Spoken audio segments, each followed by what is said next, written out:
La semana pasada habíamos visto la parte correspondiente a retículo endoplasmático rugoso y retículo endoplasmático liso. Entonces, hoy vamos a terminar de ver a los otros componentes del sistema endomembranas, que serían el aparato de Golgi y los lisosomas. Y aparte de eso, vamos a cerrar con lo que sería la parte de macrotransporte. Macrotransporte se refiere al transporte que implica algún tipo de deformación de la membrana, como la endocitosis, exocitosis, fagocitosis, pinocitosis. Y sería, o sea, se le dice macrotransporte en contraposición a lo que es el microtransporte que ustedes ya vieron en la sección de membranas biológicas. El microtransporte incluye la difusión simple, la difusión facilitada, el transporte a través de la membrana celular con ayuda de proteínas, ya sea a favor de gradiente de concentración o en contra del gradiente de concentración. Bueno, todo eso incluía al microtransporte. Hoy vamos a ver el macrotransporte, que lo que incluye es a todos aquellos mecanismos de transporte a través de la membrana que implican una deformación de la membrana. Y vamos a ver que eso también está controlado, regulado de cierta forma. Entonces, vamos a esperar que entren un poco.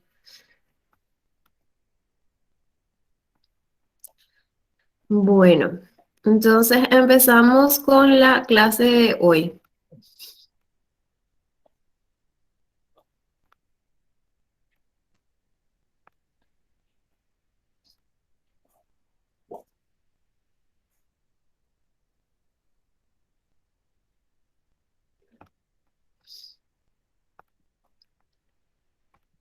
Bueno, entonces hoy damos continuidad a lo que es el sistema endomembrana. Ahí les dejo la bibliografía en la cual se basa esta clase. Eh, Habíamos dicho la semana pasada que dentro del sistema de endomembranas tenemos a retículo endoplasmático liso y rugoso. Tenemos también al aparato de Golgi y tenemos también a los lisosomas. Como primera parte de este capítulo vimos que el retículo endoplasmático liso, sus funciones principales están relacionadas a la síntesis de los lípidos o membrana, fosfolípidos y colesterol. Aparte también la síntesis de hormonas esteroides, que recordemos se producen a partir del colesterol. Y otra función importante del retículo endoplasmático liso es que actúa como reserva para almacenar iones calcio, que vimos que tienen una gran importancia en la función o en el proceso o fenómeno de contracción muscular. Este retículo endoplasmático liso, a través dentro del hígado, se encuentra especializado y se encarga de la degradación del glucógeno y también de la detoxificación de alcohol y drogas, entre otros. Entonces, por un lado, esas son las funciones del retículo endoplasmático liso. Aparte del retículo endoplasmático rugoso, ese nombre viene de que está asociado a ribosomas. Entonces, al estar asociado a ribosomas, una de sus principales funciones es la síntesis y ensamblaje de proteínas para que van a ir al exterior de la célula, van a quedar en la superficie de la célula o que van a tener alguna organela de destino. Y también otra función importante del retículo endoplasmático rugoso es que interviene en la regulación caso en la síntesis de proteína haya alguna falla que haya impedido que la proteína se ensamble correctamente. Dentro del retículo endoplasmático rugoso ya se identifica a esa proteína mal plegada, se la etiqueta con ubiquitinas y es devolvida de vuelta al citoplasma, donde mediante acción del proteosoma va a ser degradada de vuelta para reutilizar los aminoácidos de esa proteína que fue mal plegada. Entonces, hoy vamos a seguir viendo este sistema de endomembranas eh, con el aparato de Golgi o complejo de Golgi y los lisosomas. Entonces, este sistema de endomembranas lo que, o sea, sería como un sistema de delivery de proteínas y componentes en vesículas empaquetadas, que lo que va a hacer es regular el tráfico de las proteínas o específicamente de las glucoproteínas que tienen que ir a la membrana celular, ya sea para constituir o formar parte de nuestra membrana celular, que tienen que ser secretadas, por ejemplo, hormonas, o que tienen que ir a, por ejemplo, a las mitocondrias o alguna otra organela de destino dentro de la célula. Entonces, vamos a empezar con el complejo de Golgi. Como ustedes pueden ver, es simplemente una pila de sacos membranosos y aplanados, y a estos sacos membranosos y aplanados les llamamos cisternas. Y estas cisternas en los extremos pueden aumentar de tamaño o distenderse formando lo que conocemos como bulbos, que contienen o suelen contener los productos celulares que van a estar siendo transportados. Entonces, cada uno de estos sacos aplanados tiene un espacio o una luz interna, o sea, tenemos el saco aplanado con la superficie que está en contacto con el citoplasma y al interior tenemos un espacio interno o luz. Y este complejo de Golgi contiene compartimientos que son independientes, así como compartimientos que están interconectados unos con otros. Aparte de ser este complejo de sacos aplanados, tiene una organización, se divide en regiones y las regiones que se pueden identificar en el complejo de Golgi son la región cis, que es la que está en contacto o apunta hacia la región del núcleo, y el retículo endoplasmático rugoso. Después tenemos la región media de este complejo de Golgi y la región trans. La región trans es la que va a estar apuntando o que da la cara hacia la superficie de la membrana celular. Entonces, este complejo va a ir recibiendo vesículas del retículo endoplasmático rugoso, vesículas que contienen proteínas que van a continuar su procesamiento a nivel del complejo de Golgi.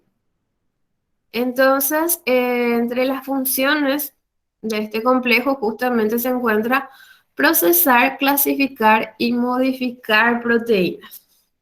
Entonces, existen células que tienen que secretar gran cantidad de glucoproteínas, y en estas células el complejo de Golgi se encuentra bastante desarrollado, ya que es el lugar donde las proteínas que se fabrican en el retículo endoplasmático rugoso van a continuar siendo modificadas mediante la adición de azúcares. Entonces, esta adición de azúcares va a iniciar en el retículo endoplasmático rugoso, pero estas proteínas, por medio de vesículas, se mandan al complejo de Golgi, donde continúan la adición de azúcares. Y esos azúcares que se van adicionando sirven para como etiqueta a la proteína. Mediante la agregación de azúcares y la disposición en las que se agregan esos azúcares, indica que la proteína tiene que ir o a la membrana celular, o tiene que ser secretada, o tiene que ir, por ejemplo, a una organela de destino como la mitocondria. Entonces, esa adición de azúcares le permite a la célula o le permite a todo este sistema endomembrana saber hacia dónde tiene que mandar la proteína o le ayuda a saber hacia dónde tiene que dirigir la proteína que está contenida dentro de esa vesícula. ¿Hasta ahí alguna duda, chicos y chicas, o alguna pregunta? No, profe. Después, en las células animales tenemos la particularidad que el complejo de Golgi también fabrica las estructuras o las organelas que conocemos como lisosomas, que vamos a ver también que es un componente esencial del sistema de endomembranas. Entonces, acá lo que se detalla en esta figura es el tráfico o cómo se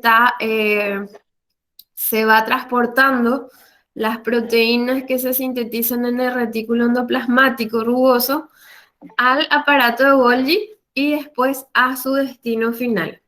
Entonces, en esta figura vemos un paso a paso de todo ese proceso. Entonces, en la parte 1 o en el paso 1, que se da en el retículo endoplasmático rugoso, vemos que los polipéptidos son sintetizados en los ribosomas que se introducen en la luz del retículo endoplasmático, que es el proceso que vimos la semana pasada cuando el ribosoma, que se encuentra en el citoplasma, se une a un ARN mensajero.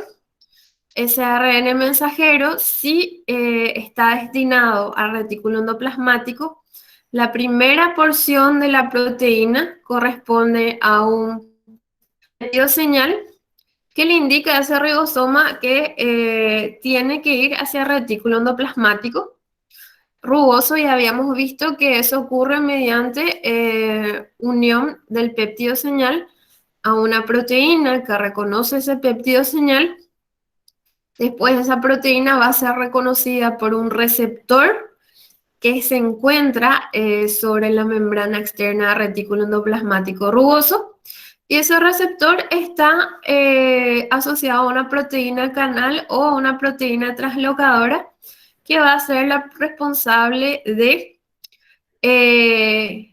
enviar la proteína o el polipéptido que se está sintetizando al interior del retículo endoplasmático. Entonces habíamos visto este primer paso, habíamos visto ya en la clase pasada, y lo habíamos visto paso a paso hasta la síntesis de la proteína y el correcto plegamiento dentro del retículo endoplasmático. Habíamos visto también caso la proteína no se pliegue de forma correcta, esa proteína va a ser devolvida al citoplasma, donde va a ser degradada por un proteasoma para poder reutilizar los aminoácidos que se utilizaron para fabricar esa proteína. Entonces, si el plegamiento es correcto, la proteína que se sintetizó dentro del retículo endoplasmático, el siguiente paso que va a seguir es la añadición de azúcares para formar glucoproteínas. Entonces, este segundo paso ya se inicia a nivel del retículo endoplasmático rugoso. Luego, esta proteína va a salir del retículo endoplasmático rugoso dentro de una vesícula de transporte y va a ser dirigida al complejo de Golgi. Entonces va a llegar al complejo de Golgi por la cara cis, que corresponde a esta región, que es la región que está en contacto o en cercanía al retículo endoplasmático rugoso. Acá vemos que a nivel del aparato de Golgi o complejo de Golgi, estas proteínas van a sufrir modificaciones adicionales, van a agregarse más azúcares, y esos azúcares van a funcionar como etiquetas de las proteínas para indicar cuál es el destino de esas proteínas, ya sea, como dijimos, a la superficie de la membrana para que sean secretadas o para formar parte de otras organelas. Entonces, después de la modificación que continúa que se da en el complejo de Golgi, llegamos al paso 5, que es donde las glucoproteínas, siempre a través de vesículas, se mueven a la cara trans del complejo de Golgi, donde se empaquetan para su destino final en vesículas de transporte. Entonces podemos ver que en el paso 6 las glucoproteínas son transportadas hasta la membrana plasmática en este caso, pero pueden ser transportadas hasta otras organelas. Y en el paso 7 vemos cómo se libera el contenido de la vesícula fuera de la célula. Eso sería en el caso de que la proteína tenga que ser secretada. En el caso de que la proteína forme parte o tenga que formar parte de la membrana celular, entonces en vez de estar contenida al interior de la vesícula, esa proteína ya se encuentra como parte de la membrana de la vesícula, que al fusionarse con la membrana celular pasa a formar parte integral de la membrana celular. Entonces, hasta aquí alguna duda, chicos y chicas, respecto a todo este proceso o este camino. No, profe. No, profe. Profe. Sí. No, simplemente, o sea, el sistema endomembrana es el sistema de delivery de proteínas dentro de la célula, proteínas que tienen que formar parte de la membrana celular, que tienen que ir a otras organelas, o proteínas que tienen que ser secretadas. Entonces acá simplemente en este cuadro es un resumen de lo que vimos acá en esta figura. Resumen, o sea, paso a paso, desde la síntesis de los polipéptidos en los ribosomas hasta la liberación del contenido desde la célula. Y acá lo que vale la pena destacar es que en el caso de la secreción de proteínas tenemos dos tipos de secreción, que por un lado tenemos a la secreción constitutiva y por otro lado tenemos a la secreción regulada. Entonces, ¿a qué nos referimos cuando hablamos de secreción constitutiva? Nos referimos a que a medida que salen, las vesículas van saliendo del aparato de Golgi, son directamente, se fusionan con la membrana celular y se secretan directamente al medio exterior. Pero hay otros casos en los cuales las vesículas contienen proteínas que son utilizadas en determinados casos solamente cuando existe una señal que indica que esas proteínas tienen que ser liberadas al medio exterior. Entonces, en ese caso hablamos de una secreción regulada. Entonces, dependiendo de si la vesícula que sale del aparato de Golgi se fusiona directamente a la membrana y libera su contenido, directamente hablamos de una secreción constitutiva. Y en el caso de que la vesícula contenga proteínas que necesiten ser secretadas en situaciones específicas ante una señal externa, entonces ahí hablamos de una secreción regulada. ¿Se entiende la diferencia, chicos y chicas? Sí, profe.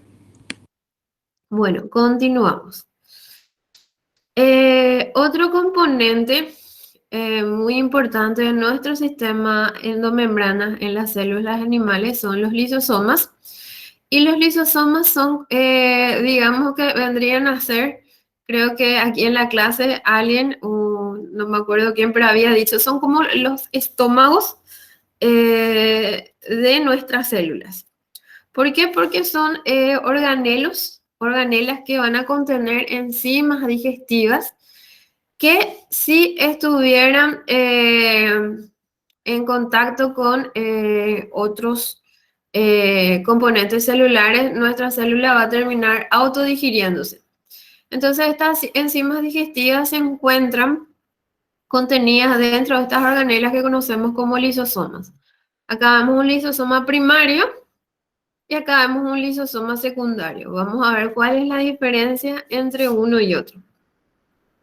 Entonces, estas organelas se caracterizan por presentar 40 enzimas digestivas que se conocen como hidrolasas ácidas. ¿Y por qué son hidrolasas ácidas? Porque justamente trabajan a un pH de aproximadamente 5, o sea, un pH bastante bajo. Entonces, dentro del lisosoma vamos a tener estas enzimas digestivas que se activan justamente a un pH bajo y los lisosomas ayudan de cierta forma a contener esas enzimas y que el proceso de digestión se limite a lo que está dentro del lisosoma, ya que si estas enzimas estuviesen sueltas en nuestro citoplasma, podrían empezar a digerir otros componentes necesarios para la célula. Entonces, estos lisosomas primarios se van a formar por gemación a partir del complejo de Golgi. Las enzimas hidrolíticas de estos lisosomas primarios se sintetizan a nivel de retículo endoplasmático rugoso.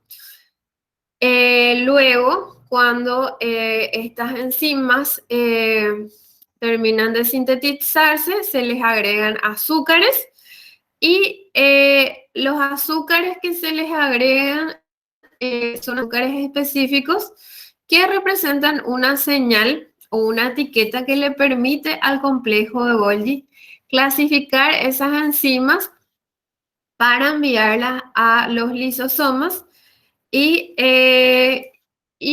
no enviarlas, por ejemplo, al exterior de la célula, porque esas enzimas hidrolíticas pueden digerir componentes también extracelulares si es que están sueltas en el medio extracelular. Entonces, nuevamente, esta agregación de azúcares es lo que permite etiquetar a las proteínas para que el complejo de Golgi clasifique o reconozca, bueno, estas proteínas tienen que ir a los lisosomas y las separamos de estas que van a ir al exterior de la célula. ¿Se entiende, chicos y chicas? Sí, profe. Entonces, cuando el lisosoma sale del complejo de Golgi, se conoce como lisosoma primario.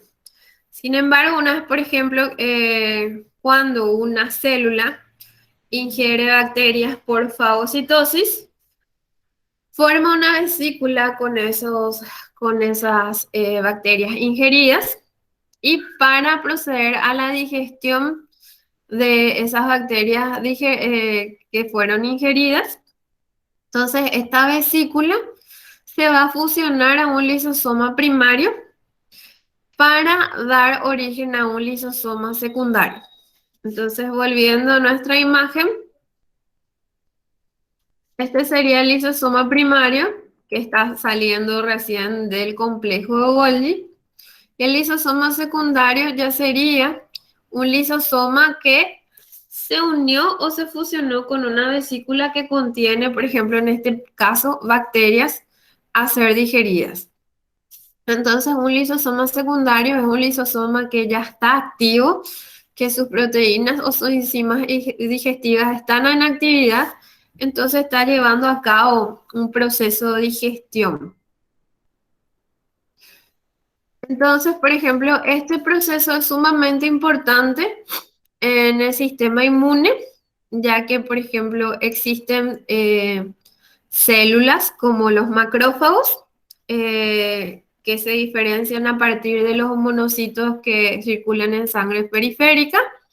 Estos monocitos, ante la presencia de un agente patógeno como las bacterias, migran al sitio de la infección, se diferencian en macrófagos y esos macrófagos tienen la capacidad de realizar la fagocitosis para ingerir a esas bacterias y en ese proceso forman una vesícula que se va a fusionar al lisosoma primario para dar origen a un lisosoma secundario. Y en el caso específico de los macrófagos, esas células tienen la capacidad de digerir a la bacteria dentro del lisosoma y luego tomar porciones de los productos de digestión de esa bacteria y presentar esas porciones sobre su membrana celular a otras células del sistema inmune para poder activar la inmunidad adaptativa. Entonces, por eso los macrófagos son células que se les conoce como células presentadoras de antígeno. Y es gracias a este proceso tienen esa capacidad de presentar a los antígenos producto de la digestión de las bacterias o restos de bacterias. Al tener esa capacidad mediante la fagocitosis, fusión a un lisosoma, es que estas células del sistema inmune permiten llevar a cabo la activación de la inmunidad adaptativa, que es un tipo de inmunidad donde o se entrenan a las células, a ciertas células del sistema inmune, a atacar directamente a los agentes apatógenos, o se entrena a otras células del sistema inmune a producir anticuerpos específicos contra el agente patógeno que está produciendo la infección.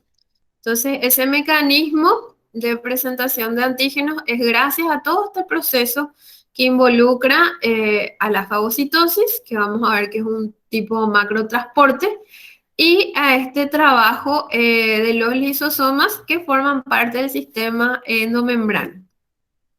Entonces, vemos también que, o sea, estas enzimas de los lisosomas, cuando entran en contacto con las moléculas ingeridas, se activan gracias al pH que existe, el pH ácido dentro de los lisosomas y proceden a la digestión.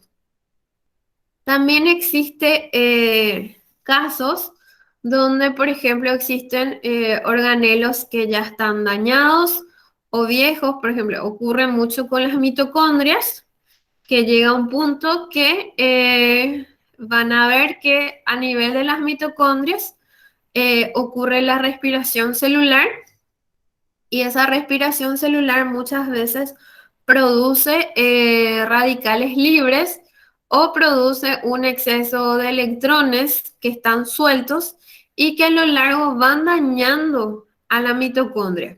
Entonces llega un punto que la mitocondria tiene que ser destruida, y para eso lo que ocurre es que esa organela, esa mitocondria, se fusiona con un lisosoma primario para generar un lisosoma secundario, y en ese caso llamamos a ese proceso autofagia. O sea, la propia célula va digiriendo partes o componentes propios que necesitan ser ya, vamos a decir, reciclados. Entonces, en el caso cuando, por ejemplo, un lisosoma primario se une a una mitocondria para poder llevar a cabo el proceso de autofagia, hablamos de mitofagia. Y existen otros componentes también dentro de la célula que necesitan ser constantemente renovados, y ese trabajo o esa renovación se lleva a cabo gracias a los lisosomas. ¿Hasta aquí alguna duda, chicos y chicas? Ninguno, profe. No, profe. Bueno, entonces ahora vamos a pasar, hasta aquí llegamos con los componentes del sistema endomembrana, que eran el retículo endoplasmático liso y rugoso, el complejo de Golgi y los lisosomas. Ahora vamos a entrar a detallar un poco sobre lo que es el macrotransporte. Entonces, el macrotransporte, ustedes ya vieron, chicos y chicas, el microtransporte en el capítulo de membranas biológicas. Vieron el transporte de membrana, ya sea a través de la difusión simple, la difusión facilitada, que es la difusión a través de la membrana con ayuda de proteínas integrales de membrana. Ya vieron también el transporte de membrana, ya sea en el caso de la difusión simple, y la difusión facilitada, o específicamente la difusión facilitada, sería el transporte de sustancias a través de la membrana con ayuda de proteínas a favor de su gradiente de concentración. En el caso del transporte activo sería el transporte a través de las membranas de sustancias contra su gradiente de concentración, donde se incluirían, por ejemplo, las bombas. Entonces, todo eso que ya vieron se incluye dentro de lo que es el microtransporte. Ahora vamos a ver lo que es el macrotransporte, que es otro tipo de transporte a través de las membranas, pero que implican una deformación de la membrana para formar vesículas de transporte. Entonces, dentro del macrotransporte tenemos la exocitosis y la endocitosis, que exocitosis es cuando alguna sustancia sale de la célula y endocitosis es cuando una sustancia ingresa dentro de la célula. Entonces, estas dos vías sirven para la salida y el ingreso de la célula de materiales de gran tamaño como moléculas de gran tamaño, partículas de alimento o células muy pequeñas. Por ejemplo, cuando tenemos células muy pequeñas, por ejemplo, puede ser cuando la célula fagocita una bacteria. Una bacteria, en comparación a las células de nuestro organismo, es una célula bastante pequeña. Entonces, la exocitosis, como se ve en la animación, es una forma de transportar mediante vesículas, enviar material al exterior y ocurre mediante cuando una vesícula se fusiona con la membrana celular y libera todo su contenido fuera de la célula. Entonces, este mecanismo, esta vía, sirve para expulsión de productos de desecho o de hormonas que tienen que ser secretadas y también se puede utilizar para enviar porciones de membrana desde los compartimientos internos hacia la membrana. Recordemos que en el retículo endoplasmático liso se van sintetizando fosfolípidos y colesterol que forman parte de nuestra membrana celular y esos fosfolípidos y el colesterol sintetizado a nivel del retículo endoplasmático liso se va a enviar a la célula o a la membrana celular mediante vesículas que al fusionarse van a, en este proceso de fusión, lo que el fosfolípido, el colesterol contenido en la vesícula o en la superficie de la vesícula o en la membrana de la vesícula va a pasar a formar parte de nuestra membrana celular. Entonces, para esas serían las funciones de la exocitosis. Mandar productos de desecho, mandar hormonas hacia el exterior y enviar porciones de nueva membrana sintetizada desde el retículo endoplasmático liso a nuestra membrana celular. Hasta aquí, chicos, ¿alguna duda o consulta? No, profe. No, profe. Profe. No, profe. Y acá simplemente es con más detalle el proceso de exocitosis. La vesícula se aproxima a la membrana plasmática, se fusiona con ella y libera su contenido hacia afuera de la célula. Esto sería una figura esquemática. Esto sería una imagen de microscopía electrónica donde nos muestra las vesículas que van llegando hacia la membrana celular, se fusiona y libera su contenido hacia el exterior de la célula. Entonces acá tenemos exocitosis de los componentes proteínicos de la leche por una célula de la glándula mamaria. Entonces estas proteínas se van a producir o se producen a nivel de retículo endoplasmático rugoso, pasan por el complejo de Golgi, Luego son enviadas a la superficie de la célula de esta glándula mamaria, donde la vesícula se fusiona y se libera el contenido proteínico que va a pasar a formar parte de la leche materna. Después vimos la exocitosis es una vía de salida y la endocitosis sería una vía de entrada.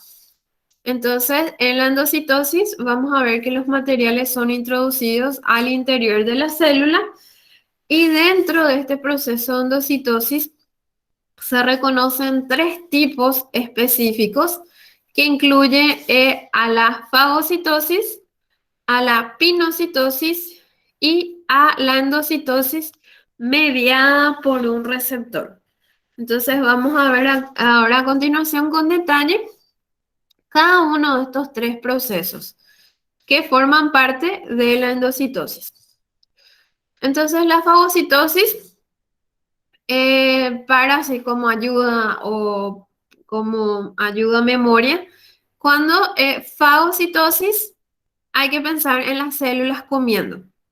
Entonces, en este proceso, la célula lo que hace es ingiere partículas grandes sólidas que pueden ser alimento o también pueden ser bacterias. Y nuevamente, acá tenemos leucocitos y macrófagos, específicamente neutrófilos y macrófagos, son células con capacidad fagocítica que pueden ingerir bacterias o células muertas. Entonces, ese proceso se lleva a cabo de la siguiente forma.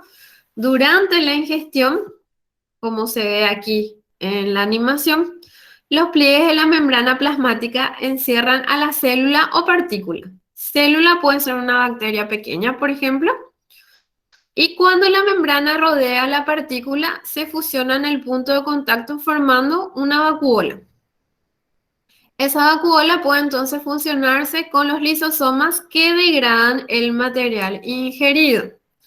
Y esto, como dijimos ya, o como van a ver más adelante en inmunología, este mecanismo de fagocitosis a nivel de los macrófagos es de suma importancia porque el macrófago va a tener la capacidad de digerir esa bacteria que ingiere mediante fagocitosis en partes que luego van a poder ser presentadas sobre la superficie de la membrana celular del macrófago a otros componentes o a otras células del sistema inmune que se van a encargar de activar la inmunidad adaptativa, sea la inmunidad adaptativa mediada por células o la inmunidad adaptativa responsable de producir anticuerpos específicos contra el agente patógeno en cuestión.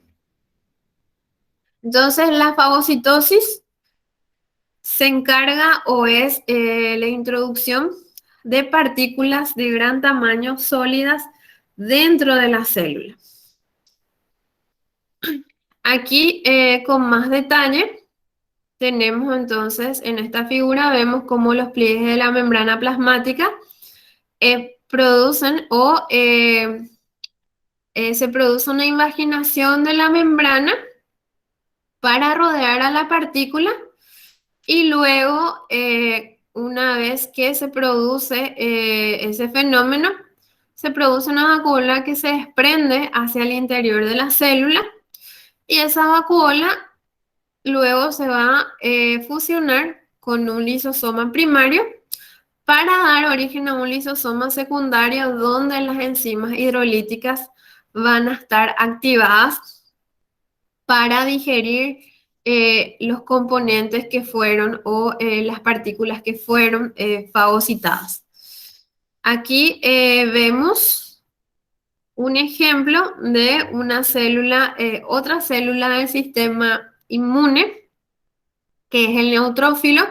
El neutrófilo también es un tipo de glóbulo blanco que tiene la capacidad de fagocitar bacterias y destruirlas. La diferencia entre el neutrófilo y el macrófago es que la función del neutrófilo es fagocitar y matar a la bacteria. Una vez que el neutrófilo llega a su capacidad de fagocitar, llega a su capacidad máxima de fagocitar y destruir bacterias, el neutrófilo normalmente muere, termina su vida útil y muere. Entonces el neutrófilo es una célula del sistema inmune que actúa como primera línea de defensa ante una infección por una bacteria, por ejemplo. Entonces, es una célula del sistema inmune fagocítica, se encarga de fagocitar a la bacteria y matarla, y una vez que alcanza su capacidad máxima de fagocitar y matar a la bacteria, el neutrófilo muere. A diferencia del macrófago, el macrófago, su misión, vamos a decir, es distinta. Tiene la capacidad de fagocitar a la bacteria, pero en vez de destruirla, lo que hace es digieren sus partes y después esas partes va y presenta a otras células del sistema inmune más especializadas para poder activar un tipo de defensa más específica, que es la inmunidad adaptativa. ¿Se entiende, chicos y chicas, la diferencia entre un neutrófilo y un macrófago? Sí, profe. Entonces, eso ya es información que les va a servir más adelante para lo que sería la parte de inmunología. El neutrófilo es una de las primeras líneas de defensa que se encarga de fagocitar, matar. Una vez que alcanza su capacidad máxima de fagocitar y matar, el neutrófilo muere. En cambio, el macrófago también tiene la capacidad de fagocitar bacterias o agentes patógenos, pero con otro fin distinto.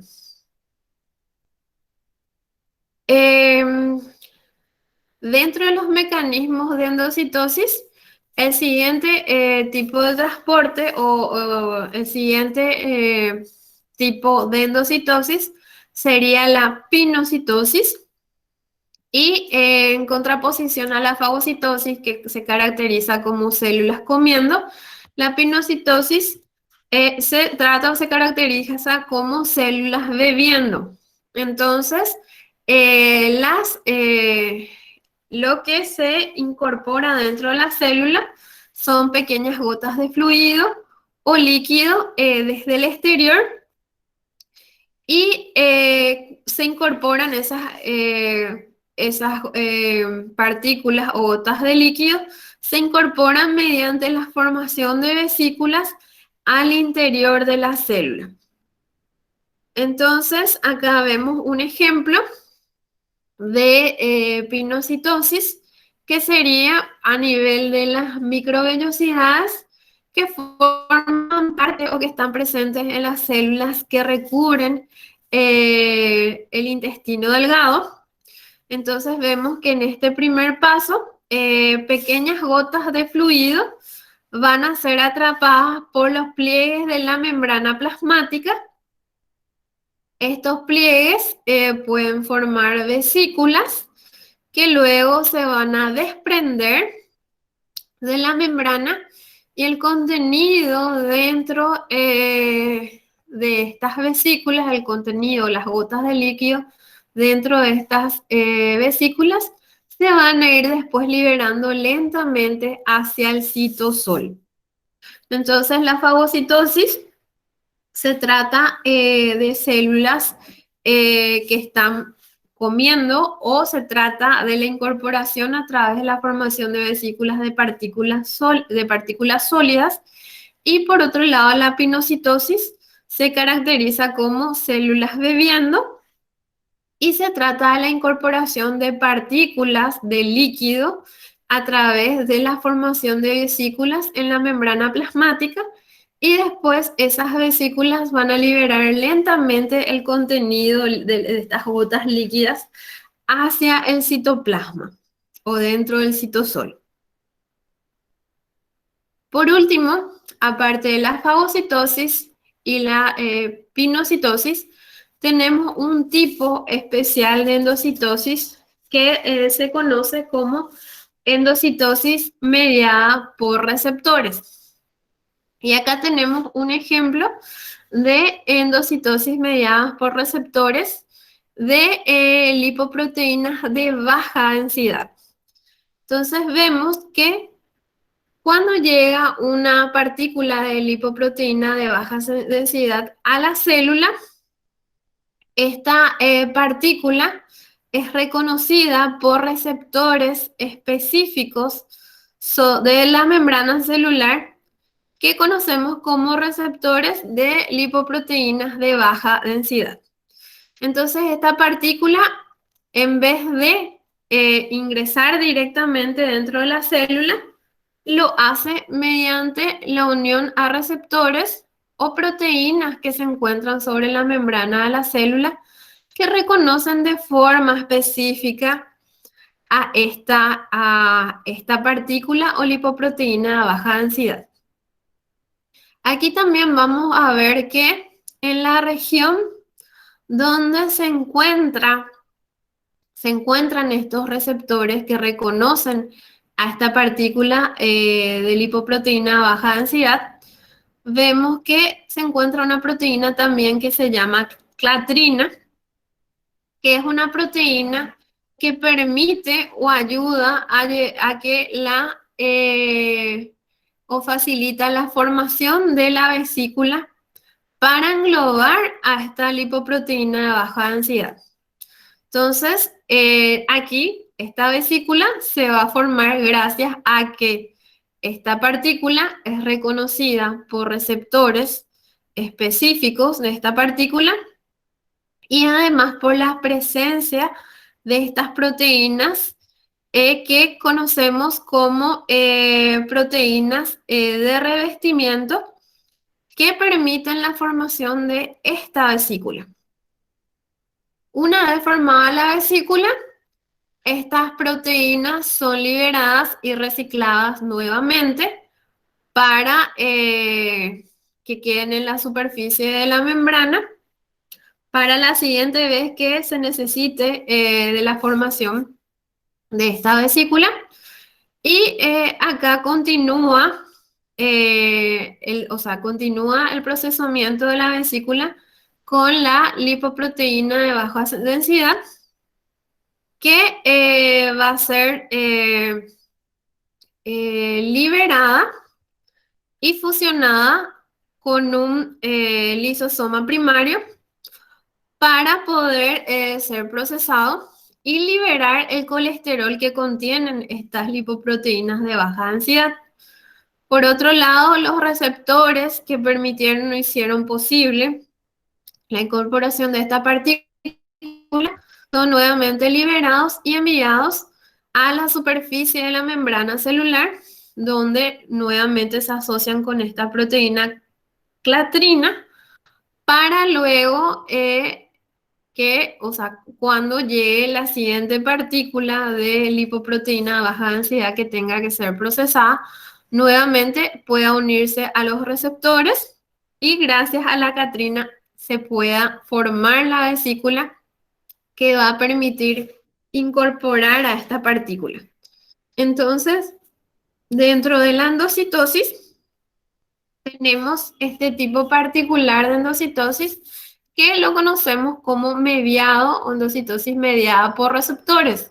¿Por qué? Porque en la superficie de la membrana van a existir proteínas que actúan como receptores que reconocen de forma específica a la partícula o que va a tener que ser introducida dentro de la célula. Entonces, ¿hasta aquí alguna duda, chicos y chicas?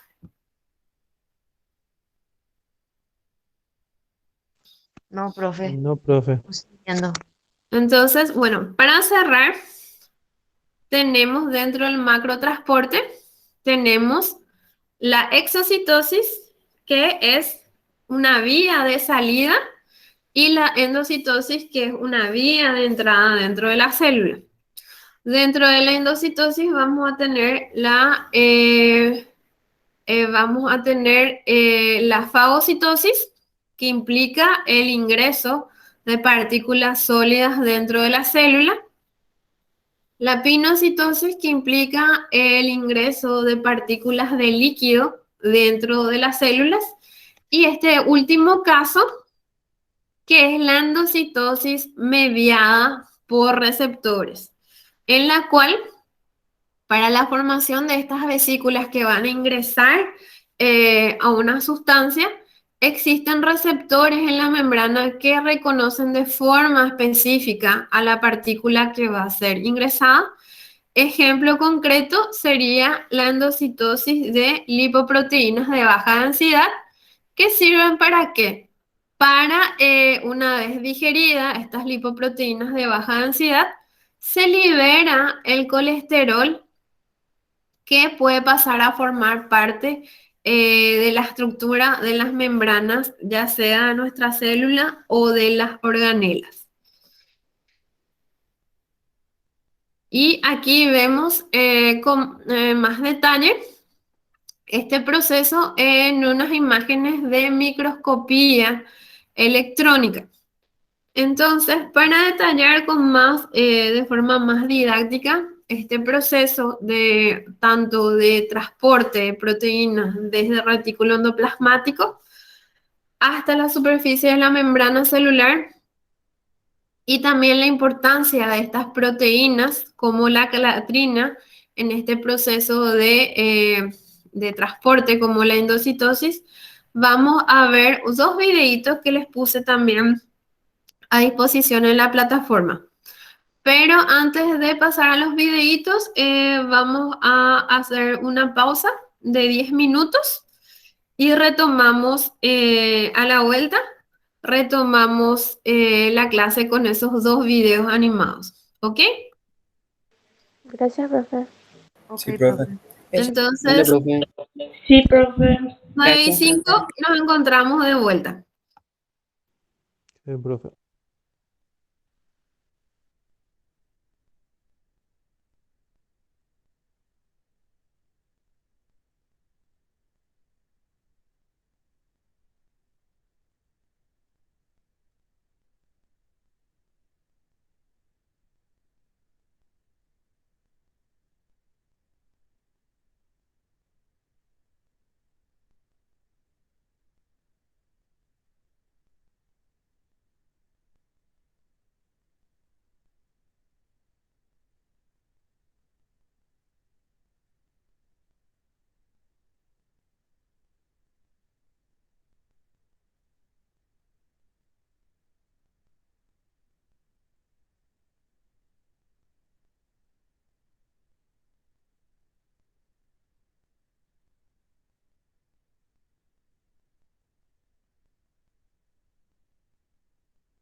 Bueno, chicos y chicas, retomamos esta última parte de la clase. Eh, Vamos a pasar 2 videos animados que explican como en detalle todo este proceso de transporte a través del sistema endomembranas en un primer video, y en un segundo video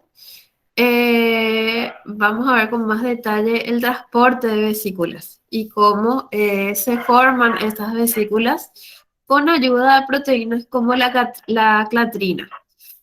Entonces, voy a proyectar esos 2 videos y después, al finalizar la clase, les voy a dejar una tareita para la siguiente clase. Entonces, retomamos, chicos y chicas. ¿Estamos de vuelta? Sí, profe. Sí, profe. Sí, profe. Bueno, entonces les voy a compartir.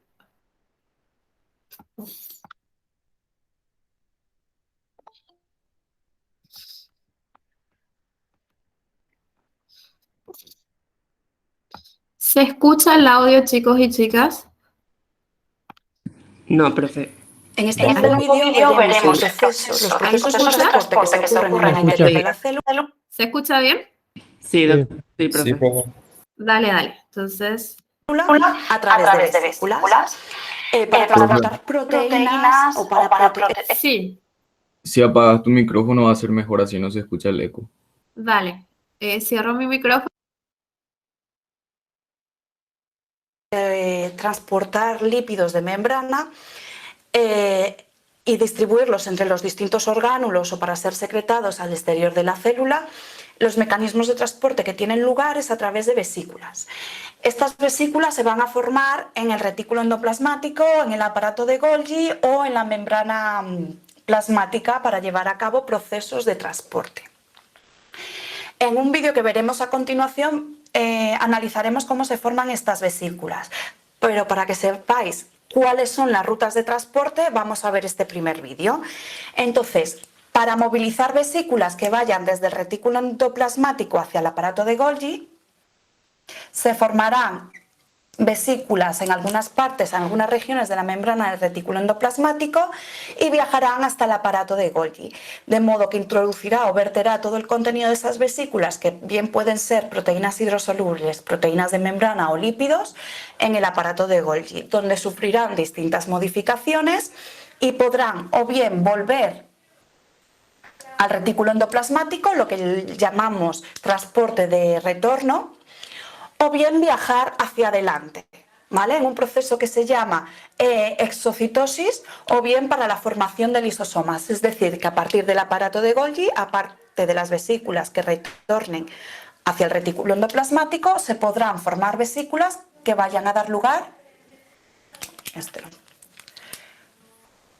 a los lisosomas, o que vayan a parar hacia la membrana plasmática.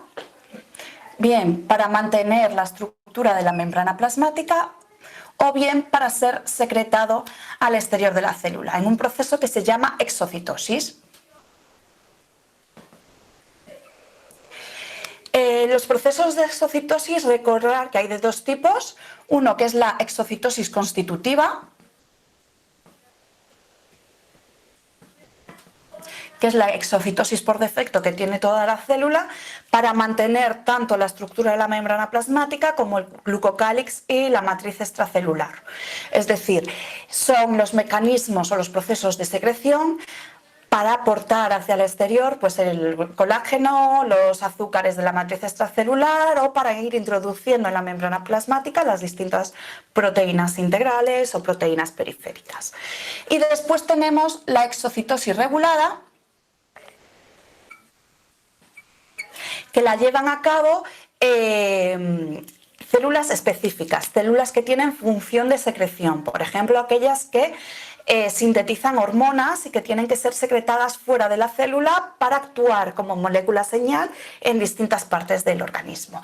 Estas hormonas o estas moléculas no se secretan continuamente. La célula lo que hace es producirlas produce estas moléculas, las acumula en vesículas cerca de la membrana plasmática y cuando la célula recibe la señal, esta señal va a ser reconocida por un receptor de membrana que indicará que las vesículas deben fusionarse y secretar su contenido al exterior. Imaginaros la insulina. La insulina es producida por células pancreáticas, la están produciendo continuamente y acumulando en vesículas, pero no la liberan fuera de la célula. Si no, tendríamos picos o bajones de azúcar, es decir, hipoglucemias. ¿Cuándo las va a secretar? ¿Cuándo va a secretar la insulina? Cuando la célula recibe una señal de que hay un aumento de glucosa en sangre, por tanto libera la insulina para controlar esos picos de glucosa. ¿Vale? Entonces esos serían los dos tipos de excitosis. Por otro lado, también hay un transporte de vesículas hacia el interior, es decir, para introducir macromoléculas en el interior de la célula no se usan las proteínas transportadoras de membrana que vimos en el primer tema, sino que se utilizan vesículas. Y es un proceso similar al proceso de endocitosis. Las vesículas se forman en la membrana plasmática y viajan hacia el interior de la célula, formando una vesícula que llamamos endosoma, que se va a fusionar con un lisosoma. La fusión va a dar lugar a un endolisosoma,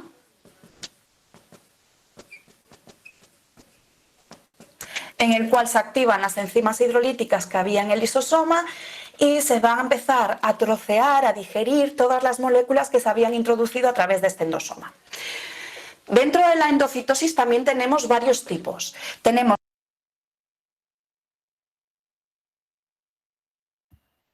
Aquí, chicos y chicas, el endolisosoma sería lo mismo que un lisosoma secundario. Entonces, hasta aquí lo que nos muestra el video es por un lado lo que ya vimos, la exocitosis, por un lado la constitutiva y por un lado la regulada. Y muestra así, ejemplifica que la constitutiva es para liberar componentes que forman parte, que tienen que ser repuestos constantemente, ya sea a nivel de nuestra membrana o a nivel del glucocálix o de la matriz extracelular. Eso sería la exocitosis constitutiva. Y la regulada es, por ejemplo, en el caso donde se tengan que secretar hormonas, como por ejemplo la insulina, que necesitan ser secretadas cuando en situaciones específicas. Cuando existe un exceso de glucosa en sangre que tiene que ser regulado, entonces eso manda una señal a las células del páncreas para que la insulina que está siendo producida a nivel de las células del páncreas sea secretada. Entonces eso se produce a través de una exocitosis regulada.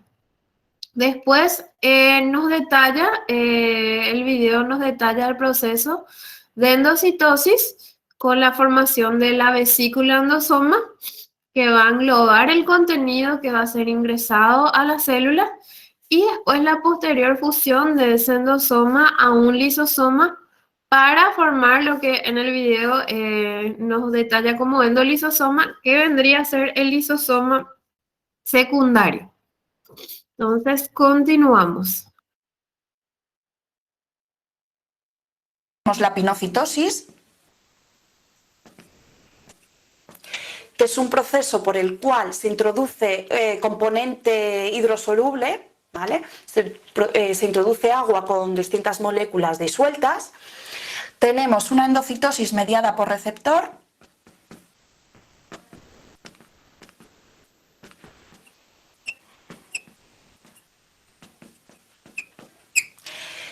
en el cual es utilizada para introducir moléculas que son necesarias para la célula en momentos puntuales, como por ejemplo el LDL. Si os acordáis, el LDL es colesterol unido a lipoproteínas, ¿vale? De baja densidad. Cuando la célula necesita colesterol, introduce el LDL en el endosoma, que después será digerido en los endolisosomas y se separará la parte proteica del colesterol. Y el colesterol será utilizado por la célula. Pues el LDL no está entrando continuamente en la célula. Cuando la célula lo necesite, tendrá receptores en su superficie para el LDL que estimularán la formación de la vesícula y la introducirán en el interior de la célula. Existe otro tipo de endocitosis que se llama fagocitosis.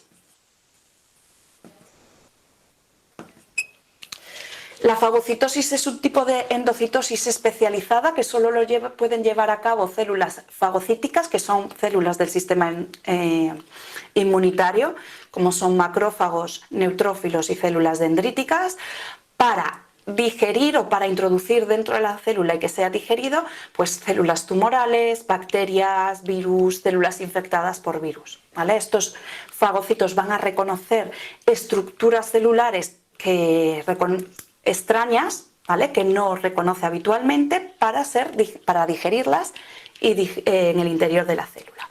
Y después tenemos otro tipo de endocitosis que es la transcitosis, en el cual la célula endocita cierto material, ciertas macromoléculas. Estas macromoléculas van a ser digeridas en los endolisosomas. Parte de estas moléculas van a ser utilizadas por la célula y otras partes van a ser secretadas en un proceso de exocitosis por otras regiones de la célula. Es decir, de esos endolisosomas van a salir vesículas que van a salir de la célula por exocitosis. Recordar que este es un tipo de transporte, el transporte por vesículas, que llevan todos los tipos de células para transportar macromoléculas, ya bien sea hacia el exterior o hacia el interior, cuando las proteínas de membrana no tienen la capacidad para transportar moléculas de gran tamaño.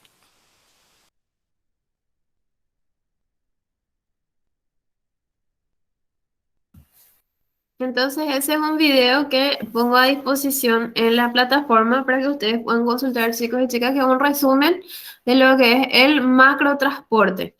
Ese, profe, podemos volver a ver, ¿verdad? Sí, Está ahí. le facilité el link, está en la plataforma. Perfecto, Y ahora les voy gracias. a proyectar un segundo video que detalla con más profundidad la formación de las vesículas.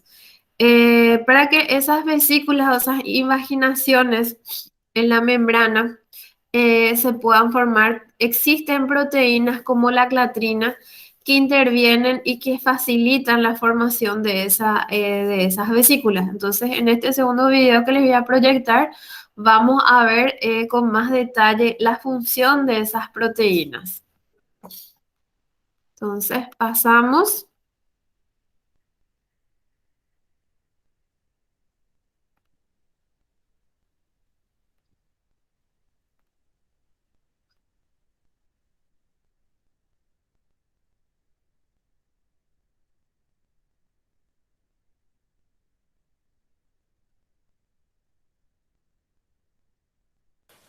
Este nuevo vídeo es continuación del vídeo anterior del transporte de vesículas en el interior de la célula. Hemos dicho que hay un transporte continuo de vesículas entre retículo endoplasmático, aparato de Golgi, membrana plasmática y medio exterior, extracelular. Y ahora vamos a ver el proceso de cómo se forman estas vesículas y en qué condiciones. Estas vesículas se van a generar en regiones de la membrana del retículo endoplasmático, aparato de Golgi o membrana plasmática. ¿Qué condiciones tienen que tener estas regiones de membrana? Tienen que tener asociadas proteínas de cubierta. Existen dos tipos de proteínas de cubierta. Una es la clatrina, que quizás es la más estudiada y con la que veremos el ejemplo de formación. Esta clatrina es necesaria para la formación de las vesículas que viajan desde el aparato de Golgi a la formación de lisosomas, desde el aparato de Golgi a la membrana plasmática o en procesos de secreción, ¿vale? Exocitosis.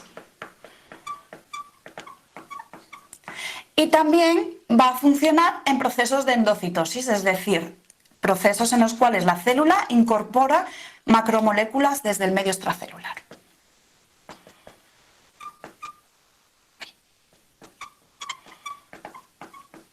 Y después tenemos otro tipo de proteínas de cubierta que son los coatámeros.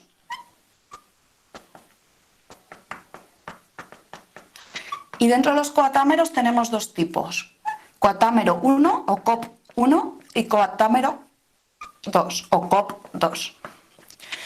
COP1, el coatámero COP1, es necesario para las vesículas de retorno, aquellas que iban desde el aparato de Golgi hasta de vuelta al retículo endoplasmático. Y la COP2, que sería para la formación de aquellas vesículas que van desde el retículo endoplasmático hacia el aparato de Golgi.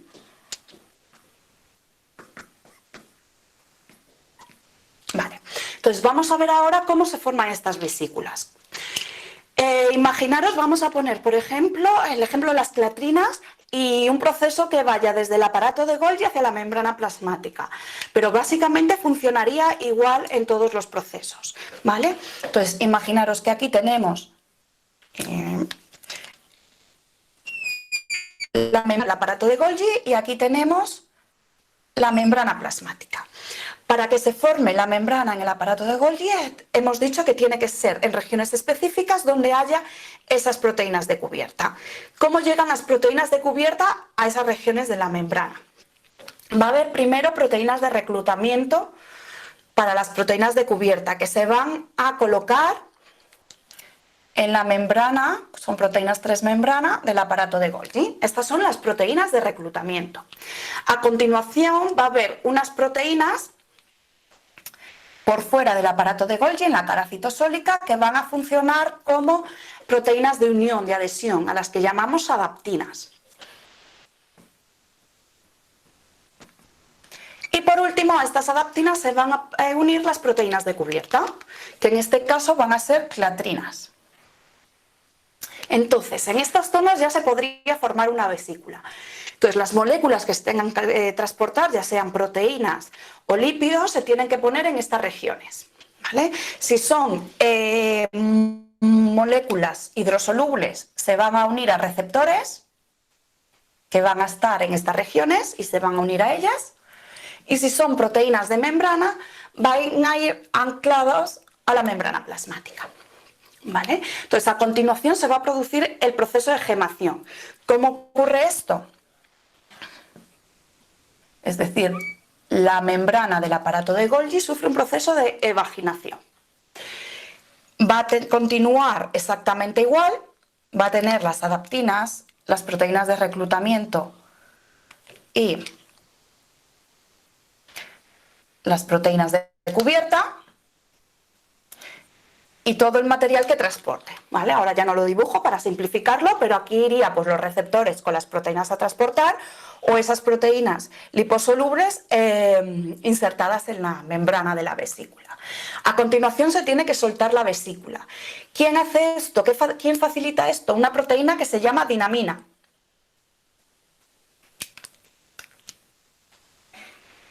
Que hace un proceso como de estrangulamiento de la vesícula, con gasto de energía, de GTP. Entonces la vesícula ya se soltaría. Para simplificar, ahora voy a dibujar tan solo las proteínas de cubierta.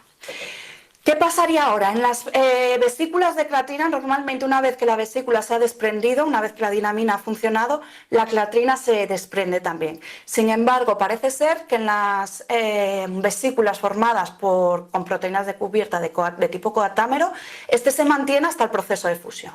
Entonces, como estamos viendo un ejemplo de clatrina, la vesícula, una vez formada, se desprendería de esa clatrina, la clatrina pasaría al citoplasma y podría volver a ser utilizada en otro proceso de formación de vesículas. Entonces, esta vesícula ahora tiene que viajar hasta la molécula de destino. ¿Cómo reconoce que esa membrana es la que es su destino y no es otra? Pues va a tener unas proteínas que son específicas entre la vesícula en concreto y la vesícula y la membrana del orgánulo de destino. Y esas proteínas son, por un lado, proteínas SNARE, que en este caso, como son en la vesícula, se llaman V-SNARE, y proteína RAP.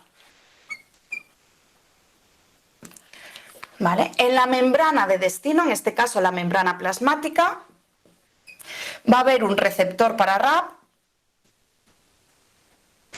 y receptores para SNARE, que serán T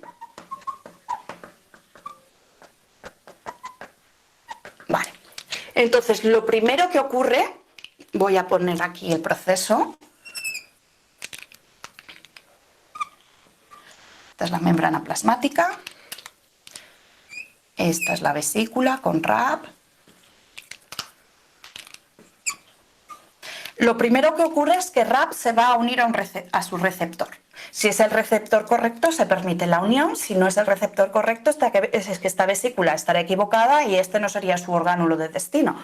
¿Vale? Pero si hay unión, lo primero que ocurre es que RAP se va a unir a su receptor. Una vez que RAP ha sido reconocido por su receptor en la membrana de destino, se van a activar las proteínas SNAR, de modo que se puedan unir VSNAR con TSNAR, ¿vale? Y se van a enroscar entre sí. Voy a volver a dibujar el proceso. La vesícula, al enroscarse VSNAR y TSNAR, la vesícula quedará próxima a la membrana de destino, lo que provocará la fusión de los lípidos de la vesícula con la membrana plasmática. De forma que ahora, poco a poco, la vesícula, sus lípidos van a formar parte de nuevo de la membrana de destino, de forma que se abrirá y las proteínas hidrosolubles que transportaban, en este caso saldrán, como era la membrana plasmática, saldrán fuera de la célula y se transportaban moléculas en su membrana, como son proteínas transmembrana, estas pasarán a formar parte de la membrana, en este caso plasmática, ¿vale? Pero podría suceder lo mismo para formar los lisosomas o en el caso de proteínas o de vesículas que viajan en el retículo plasmático y el aparato de Golgi, proteínas de membrana de estos dos orgánulos. Entonces, para recordar, siempre es necesario que haya en regiones de los orgánulos productores de vesículas, que son retículo endoplasmático, aparato de Golgi, membrana plasmática, estas proteínas de cubierta. Si no están presentes, no se van a formar la vesícula. Para que haya estas proteínas de cubierta, hay proteínas reclutadoras, que son proteínas transmembrana de estos orgánulos, y es necesario también gasto de energía para la que se suelte esa vesícula de la membrana, y que lo hace una proteína que es la dinamina. Una vez que la vesícula se ha soltado, se produce la fusión gracias a las proteínas RAP y a las V y T SNAR.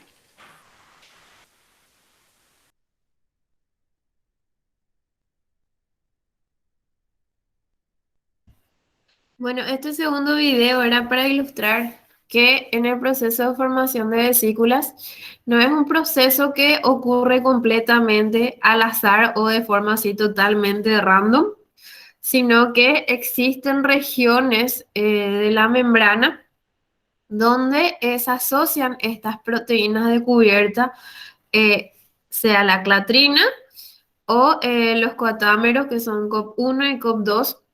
Entonces, en estas regiones donde se asocian las proteínas de cubierta, en esas regiones ocurre la formación de la vesícula, así como se detalló en el video.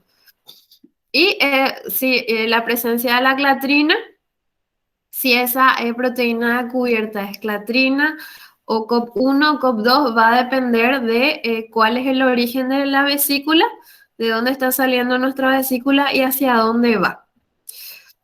Aparte de la presencia de esas proteínas de cubierta, es también importante las proteínas RAP y SNARE presentes en las vesículas, que van a ser reconocidas por el órgano de destino, o sea, la membrana celular o la organela de destino. Entonces, estas proteínas RAP y SNARE presentes en las vesículas de transporte son las que van a determinar hacia dónde tiene que ir la vesícula. Entonces, esto es para entender que este transporte de vesícula no es algo completamente al azar, sino que hay regiones específicas de la membrana donde se pueden formar estas vesículas gracias a la presencia de estas proteínas de cubierta.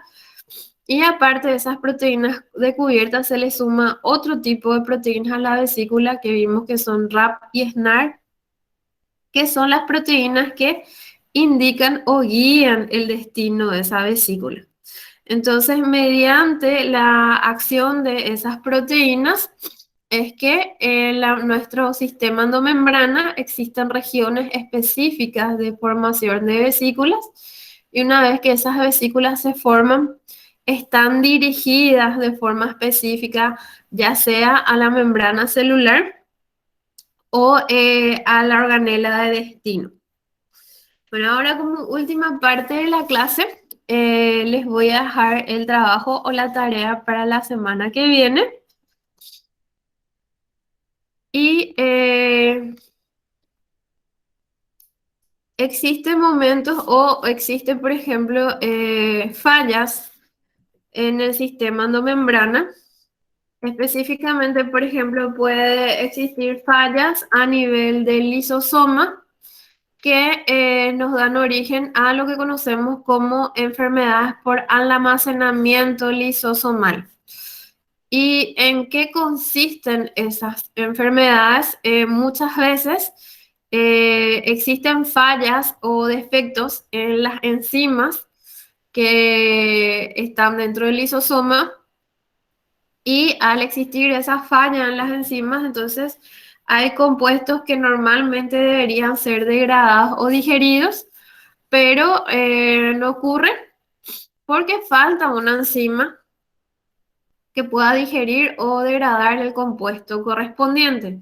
Entonces, entre una de esas enfermedades por almacenamiento lisosomal se encuentra una que conocemos como la enfermedad Tay-Sachs, que es una enfermedad hereditaria y en la cual, ¿qué ocurre? Un lípido no puede degradarse en las células del encéfalo por falta de una enzima dentro de los lisosomas que se encarga de digerir ese lípido, y la acumulación de este lípido en las células del cerebro causa o lleva a un retraso mental, ceguera y muerte del paciente antes de los 4 años. Y así como esta enfermedad de Tay-Sachs, existe otras enfermedades que la tarea que les voy a dejar es, vamos a dividir esas enfermedades o esas alteraciones y van a utilizar como referencia el libro de Calvo y formar grupos para que en la siguiente clase ustedes por grupo hagan una breve presentación de 10 a 15 minutos como máximo para toda la clase sobre cada tema. Y estos van a ser los temas. Sí, sí, Profe, sí. puede ser grupos de 10. Y, o sea, ¿cuántos están en total? O sea, tienen que, o sea, Tenemos los nosotros grupos y todo formado ya. Son grupos de 7 y grupos de 10. dale. Entonces, entre esos grupos de 7 y esos grupos de 10, se van a dividir estos 7 temas, que ya les dejo aquí para que vayan copiando y para que vayan eligiendo qué grupo va a desarrollar qué tema. Y tienen que ser presentaciones así bien cortitas y claras, de máximo 10 a 15 minutos. Profe, Sí. no puedo ubicar nomás yo los temas con los grupos porque se va a armar un quilombo. Bueno, como ustedes prefieran, o sea, les dejo aquí, les proyecto mientras tanto para que ustedes vayan copiando, y después Kiara, ¿verdad? Sí, Y Kiara se va a encargar de distribuir los temas. ¿Estamos todos de acuerdo, chicos y chicas? lo que podemos hacer es, para que no se peleen por un tema, es que me Sí, manden su profe, grupo y me mejor digan así. tal tema, así, o sea, que primero pide, ya se queda con ese. Bueno, entonces, para la distribución de los temas, el que quiera el tema 1, ya le escribe entonces a Kiara, y así sucesivamente, ¿ok? Y aquí les dejamos, para cada tema les dejamos la bibliografía. donde van a encontrar la información, la página en la cual van a encontrar la información dentro del libro de Calvo, que ya tienen que tener a disposición.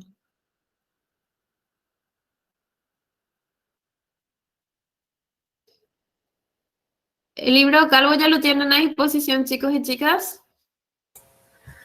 Sí, profe, la profesora Laura nos había facilitado en su momento. Dale, dale. Entonces, aquí les dejo los 7 temas para que vayan registrando y repartiendo los temas. Entonces, en la clase siguiente vamos a hacer, ustedes van a hacer la presentación de estos temas y va a valer puntos o va a ser parte del porcentaje. Parte de los puntos va a valer para ya el segundo parcial. Junto con la actividad de la semana pasada. Profe, yo te quiero hacer una consulta. Sí, Vos nos habías dejado una tarea en el PIC que era sí. para hacer una investigación. No sé si te recordás. Espera que voy a revisar. Bueno, el PIC, aprovechando la parte de eje de investigación, hoy teníamos que tener clases, pero por una visita al proyecto vamos a retomar la clase la semana que viene, ¿sí? Profe, ¿y eso vos no vas a corregir? ¿No nos vas a dar algún punto o qué sé yo? Sí, tengo que corregir, está pendiente la corrección. Yo les tengo que devolver las correcciones. ¿Otra consulta, Keila? No, profe, eso nomás era como Y que el quería examen de saber, biología, profe, si se profe. corrige o no, para saber si está bien o si está mal o si Ujú. tenemos que mejorar en algo. Como que nunca se corrigió, nomás te pregunté. No, está pendiente, Keila. Voy a corregir y no se preocupen que al corregir también si hay alguna corrección, algún cambio que se tenga que hacer, les voy a dar luego tiempo para que ustedes incorporen los cambios. No te vayas a preocupar, ¿sí? Dale, profe. Otra Profe, ¿y el examen de la vez pasada que tuvimos, cuándo se corrige? El examen de biología, examen de biología Sí, de biología. eso ya está corregido. No, profe, el mío está sin calificar todavía. Esperen un rato, voy a revisar eso en la plataforma. Sí, El porque examen, a todos ya le corrigieron, pero el mío no. O sea, la mayoría. ¿a qué examen se refieren? ¿Al primer parcial o No, profe, El fue de solamente esa ahora. entrega. al de la entrega? Todavía está pendiente, tengo que corregir, no se vayan a preocupar, ¿sí?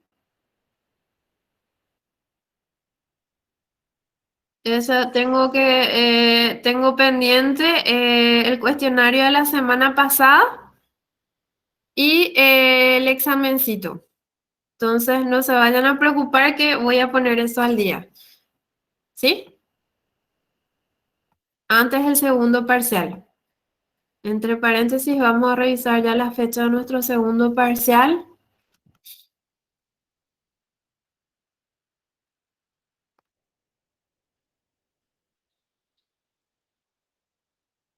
Bueno, nuestro segundo parcial está previsto para el 20 de julio. Entonces, esas tareas que están pendientes de corrección para el segundo parcial voy a estar corrigiendo antes del 20 de julio. ¿Ok?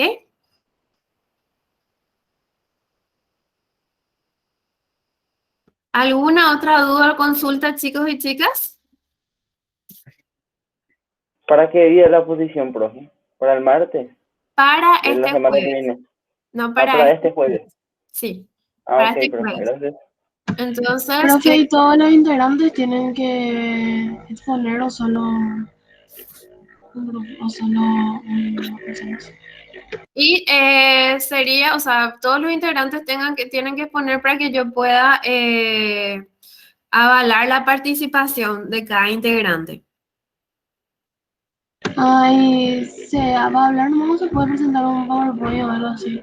Sí, pueden preparar un PowerPoint y hacer la presentación entre todos los integrantes. Dale, profe, gracias. Profe, Para el 1 de julio, entonces, profe, ¿verdad? ¿Qué cosa? Para el 1 de julio. Para este jueves 1 de julio. Ok, profe, gracias.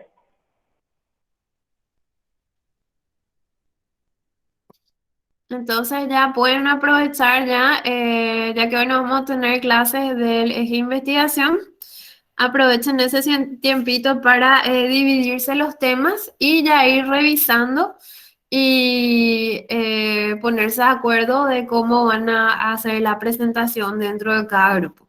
Profe, yo no escuché bien, pero ¿hasta cuándo tenemos tiempo? O sea, ¿para cuándo es la exposición? Para este jueves. Dale, profe. ¿Alguna otra duda o consulta? No, profe, Ninguna, no. profe. Gracias. Bueno, nos encontramos de vuelta el jueves entonces. Fuerza, chicos y chicas. Gracias, profe. Gracias, profe. Chao, chao. Chao, chao.